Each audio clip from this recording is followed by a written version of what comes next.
Getting beat up by 9 guys in Syracuse, to me, there's not a whole lot of shame in it. This is the Heel to the Face podcast with your hosts, Jared Wicks and Brandon Icebreaker Clements. Tweet us using the handle at Heel to the Face. Woo! Woo! Woo!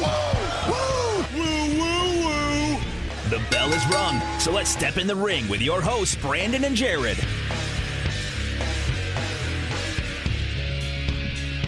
The first edition of the Heel to the Face podcast for 2019 is on the air. Brandon the Icebreaker Clements.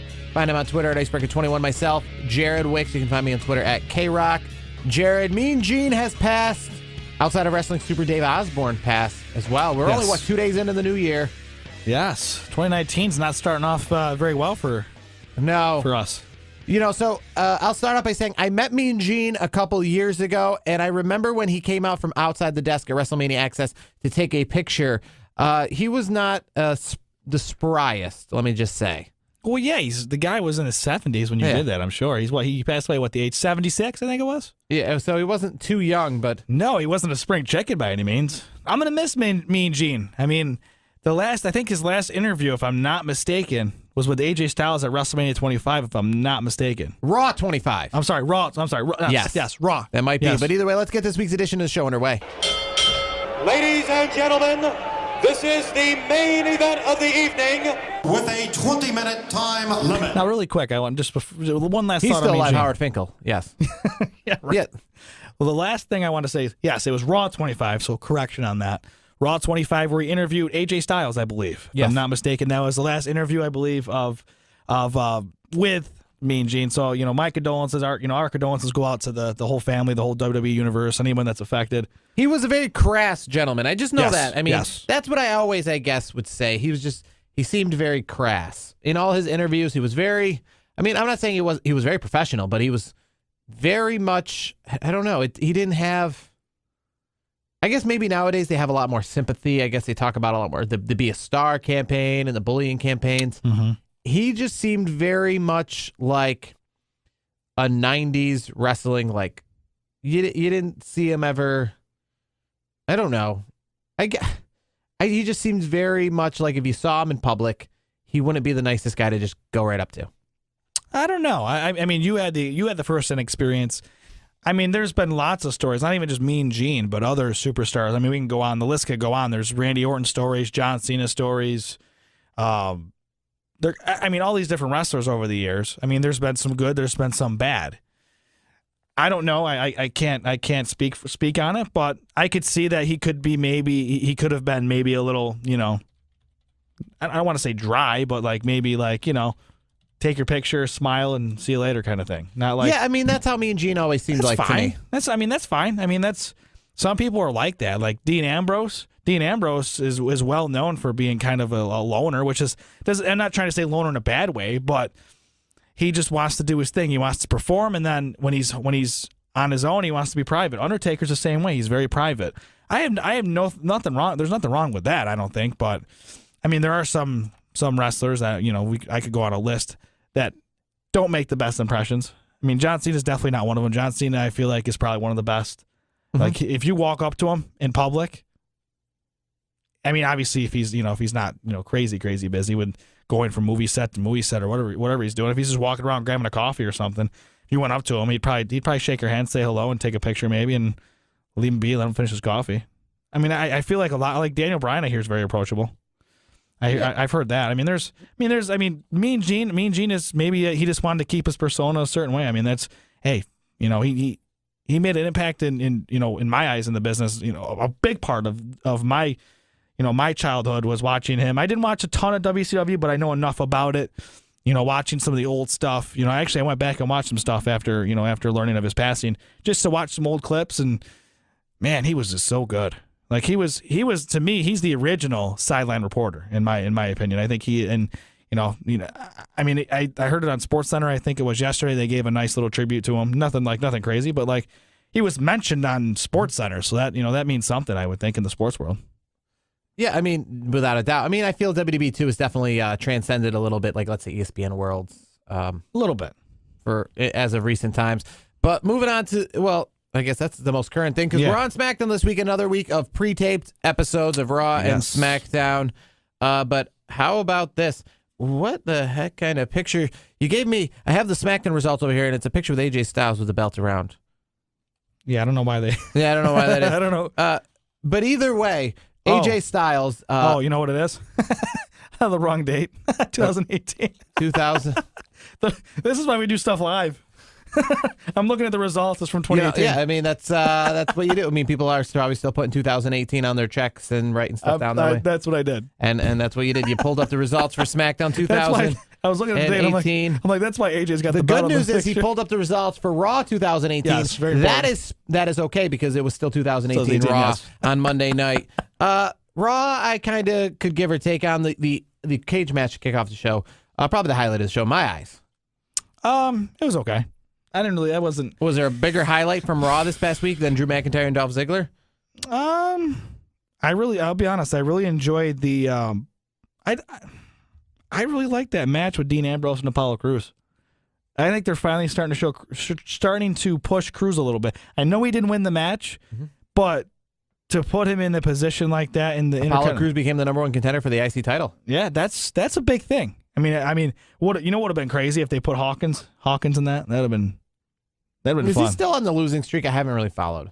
Yes, he still is.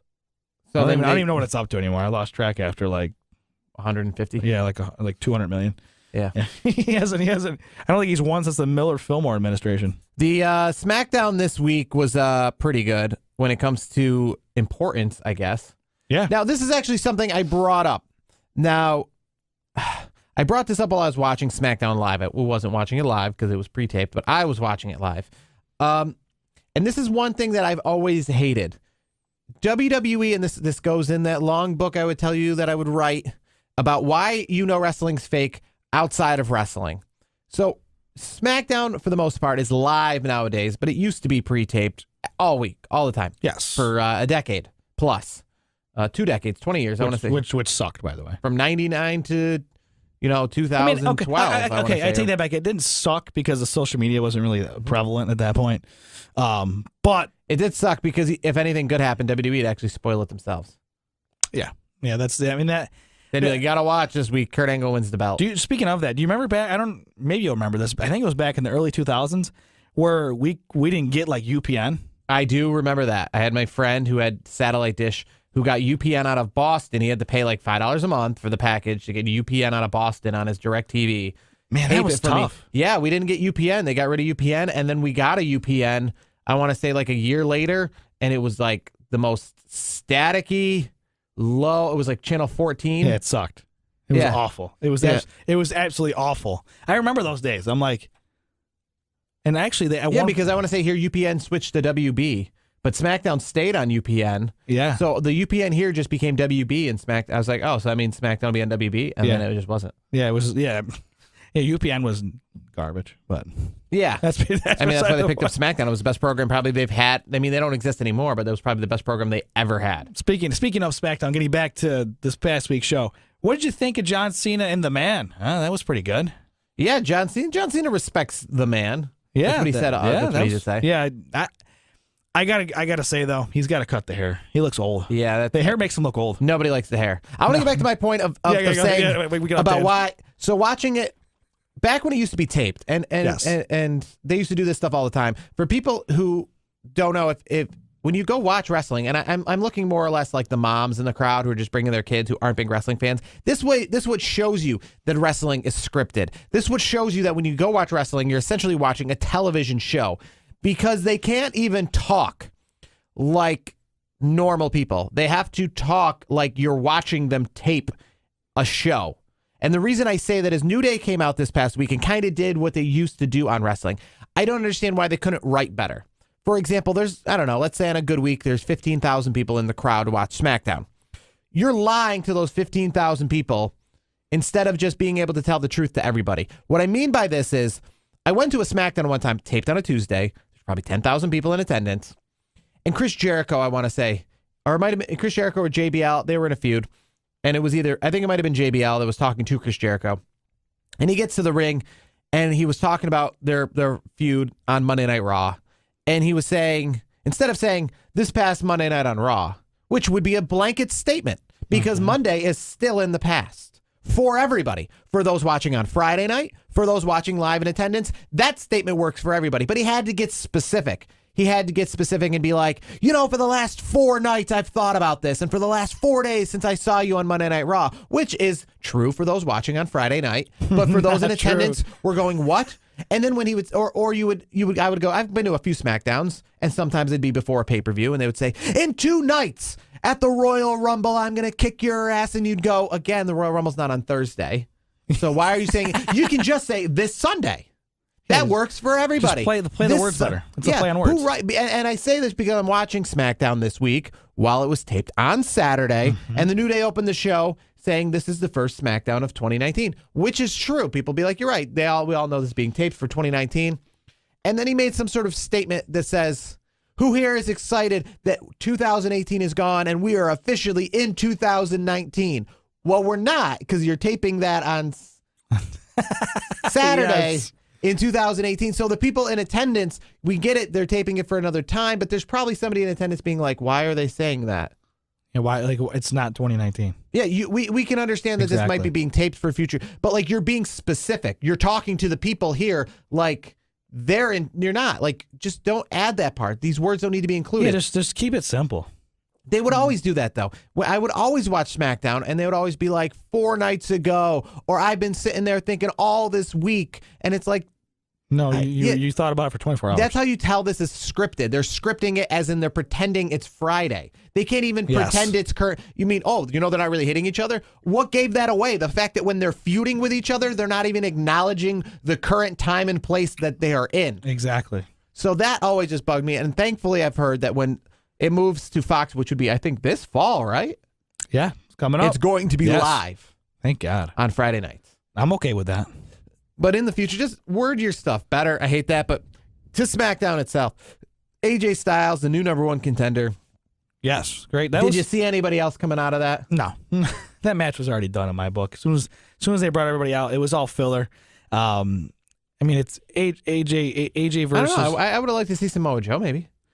Yeah, but WWE's not used. They don't use Samoa Joe right. They never have. We saw Samoa Joe and AJ Styles in quite the feud, but we haven't seen Samoa Joe and Daniel Bryan in a feud. We've seen AJ Styles and Daniel Bryan now in a feud for a little bit. Yeah, I think they're going to keep building that to. I could see this building to WrestleMania. What part? What building to WrestleMania? The Styles and Bryan feud. I think they're going to keep it going for a while. I don't be surprised if AJ wins coming up in the next match here coming up here. No. Are they building up The Miz and Shane McMahon for WrestleMania? Is that what we're looking at here? I can't figure this out. Are they gonna be a tag team? Or are they not? Yeah. I think what they're doing is, right now I think they're making Miz a face. I think that's where he's at. I think that's that's the direction of his character right now. I will say this now that I think about it, I could see this whole thing turning Shane McMahon into a heel. That's what I'm thinking right now. Off the top of my head, just thinking about that, I would say you have a better chance of seeing Shane turn on the Miz than them being a tag team full time. Yeah, I don't see them being a tag team full time, but I definitely see maybe WrestleMania them going 1-on-1 against each other. I think you're going to see a Shane McMahon heel turn soon. Now that I think about that, I think that's what I think we're in store for that, and I think Miz is going to ride the face train for a while. That's interesting, seeing Miz as a face. We've been seeing Miz as a face for a little while now, though. Yeah, I like how WWE's done it because it's been kind of gradual. It hasn't been like, oh, he's a bad guy. Next week, oh, hey, woohoo! Like, they've kind of slowly but surely kind of flipped them around. Like, some of his comments have it's kind of like he went from here and now he's over the hump, so to speak. So he's on the other side now. I will say this.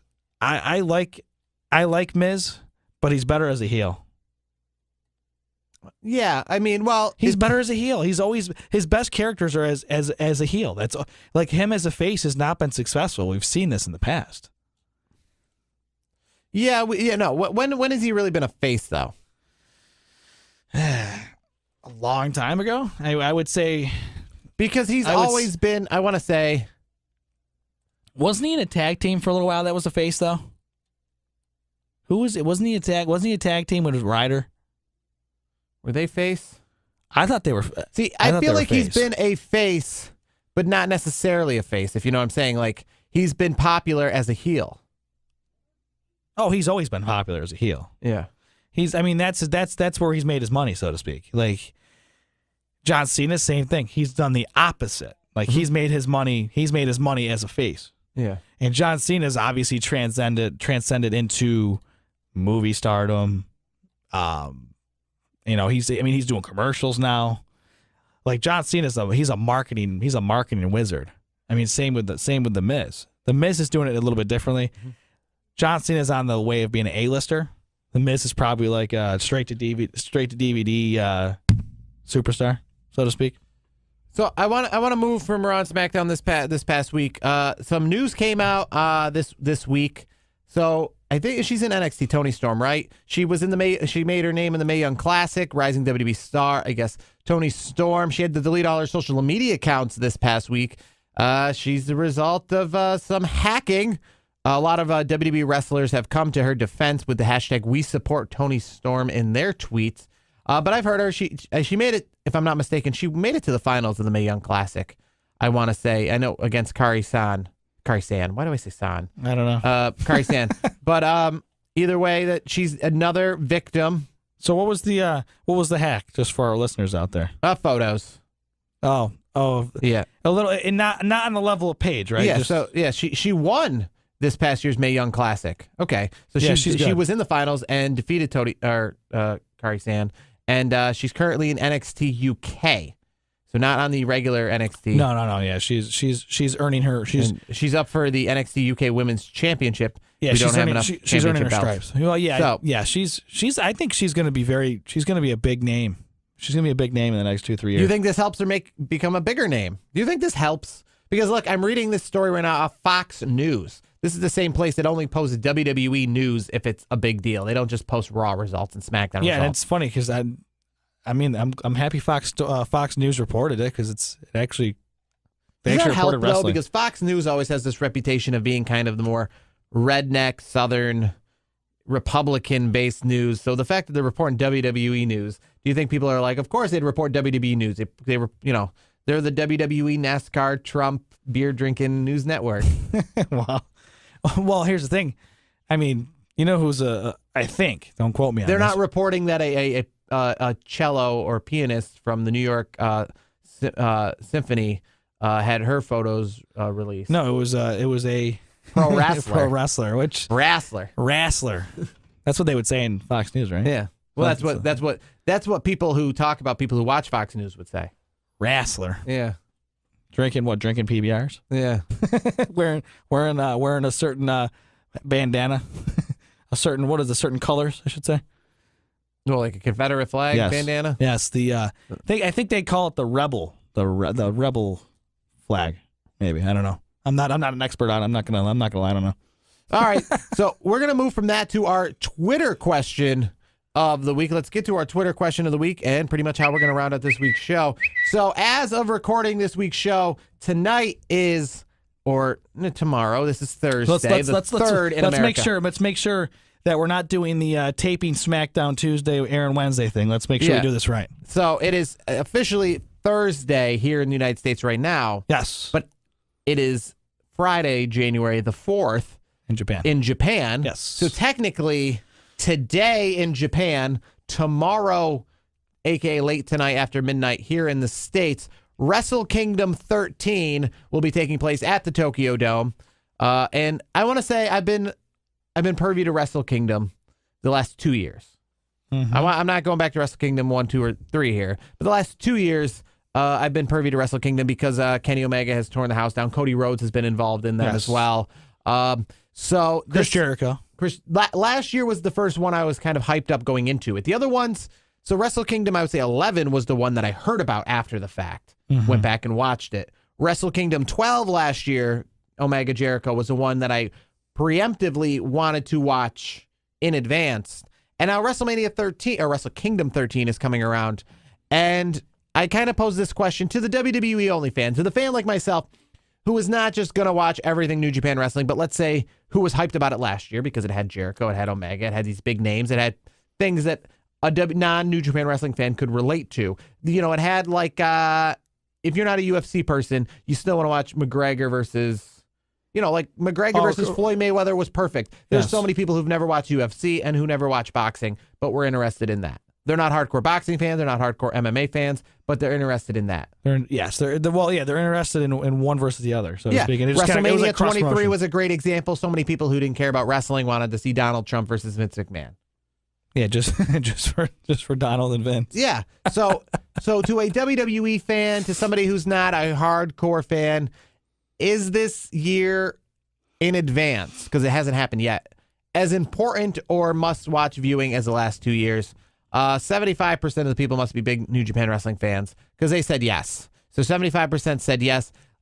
Here is what the card looks like. So without breaking it down entirely, I can say that people you might have been familiar with, like Hangman Page, Marty Scurll, and the Killer Elite Squad, which is Lance Archer and Davey Boy Smith, are involved in a 6-man tag match. Gauntlet match is part of the pre-show, kicking things off. Zack Sabre Jr., I'm familiar with him. He will be in what looks like one of the opening matches. He's a British guy. He's kind of up there with the Will Ospreays of the world. He's pretty good. Looking for so the Young Bucks will be in action. They're in the IWGP Heavyweight Tag Team Championship, the Tag Team Championship, against Destiny, who again I'm not really familiar with. I want to say I was familiar with who they faced last year. I'm just gonna call them Tonga and Tanga. There you go. So they're in a tag team match. Cody will be against Juice Robinson. I'm not familiar with Juice Robinson. I'm familiar with Cody. Yeah, we know Cody. So Cody is, I think Cody, last year was Cody versus Okada. You had Cody versus Okada, Omega and Jericho. I mean, I knew both of all the people involved in that. Yeah. I mean, like people like Marty Scurll, who I'm familiar with, are on the pre-show. See, I don't know these guys. See, now here's people I'm familiar with: Switchblade, Jay White, and Okada. I know they'll Okada, be going against each other. Jay White is if you gotta be, he's a British American guy. He's got like the slick back hair. His name's Switchblade. He's like got like a leather jacket. I've seen him, but I'm not I haven't. I'll be honest, I haven't seen a lot of him, but from what I've seen, he's decent. Like, let's see if I can pull up Yeah, I know. Yeah, I was gonna say I know who he is. Yeah, so he's got the hair. I don't think that he's as big a name like Okada. I guess you can't have Okada face the same people every year. But I know Okada's, a very big name in New Japan Wrestling. Yeah, he's one of the. He's one. Yeah, I was gonna say he's one of the faces of the company. And I think Jericho's still kicking around. I'm not as hyped. He can put on a good show. Nato's good though. Yeah, he is good, but I guess it just doesn't have the hype. It felt like it was a one night only. It felt like it was like. Sorry, did you put no? Did you pick no? I did. Yeah, me too. Because Jericho versus Nato is just not Jericho versus Omega. I felt like that was like the Rock versus Cena the Who's first Omega time. fighting? Omega's in the main event. He's fighting Hiroshi Tanahashi, who I'm not too familiar with. I've seen some of their promos that they've been doing to hype this up. But again, there's nobody from an American standpoint, I guess. Like Jericho versus Omega was that. It didn't even really have to be that great of a match. It was like names. WWE versus the top non-WWE guy. It was Rock versus Cena. Yeah. Now Jericho is still in it, and you're like, that's like if Rock the following year after Rock versus Cena came back and fought, I don't know, Sheamus. That's true. That's actually a really good comparison. Yeah, like, yes, because that's what Jericho I felt was great coming in and doing like the one-off. Mm-hmm. And now he's like kicking around and still like starting feuds with new people and like being an actual part of New Japan. I didn't need him to do that. So are you gonna watch? I mean, yes. I mean, obviously not live at 2 a.m. Yeah, I'll watch it later. But I'll pull it up. I'll watch it. And here's the thing: they always put on good shows. My guy, where's my guy that I actually always look forward to seeing at these things? I'm trying to look to see if he's somewhere to be found, and that's Will Ospreay. Where's Will Ospreay? I thought you had him on there.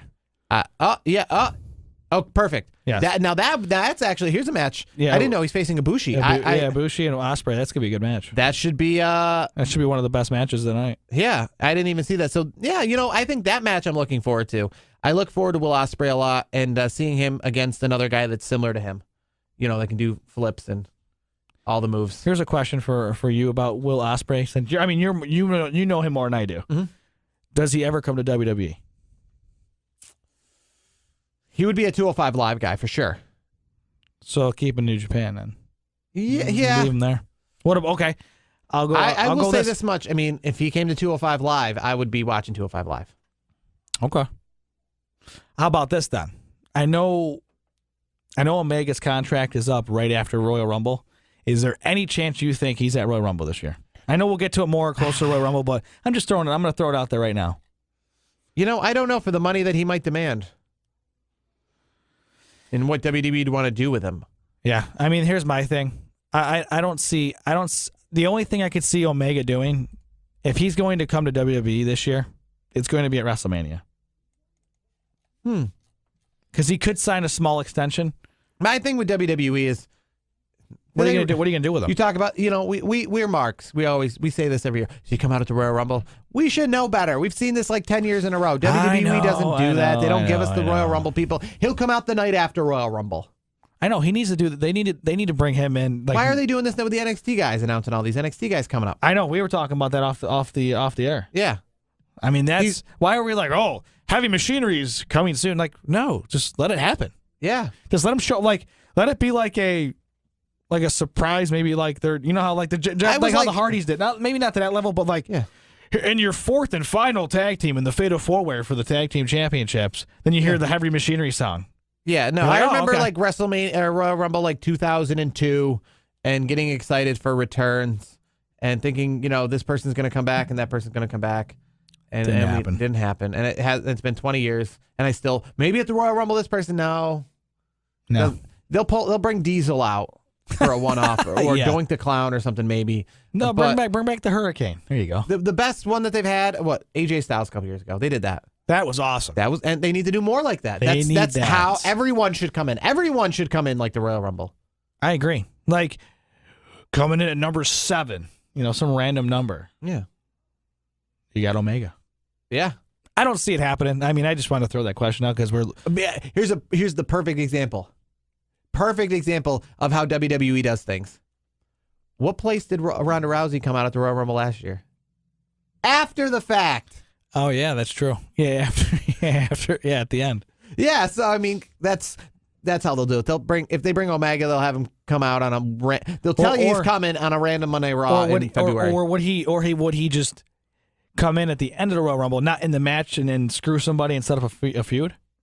Again, I'd rather just see him come out at the Rumble. I'd rather Rousey came out at the Rumble. Have him come out at like number 17 or something, some random number, and just have him play. Have his music play and have him win, maybe. Have him win the Rumble. I mean, AJ did a great job, didn't win. Yeah.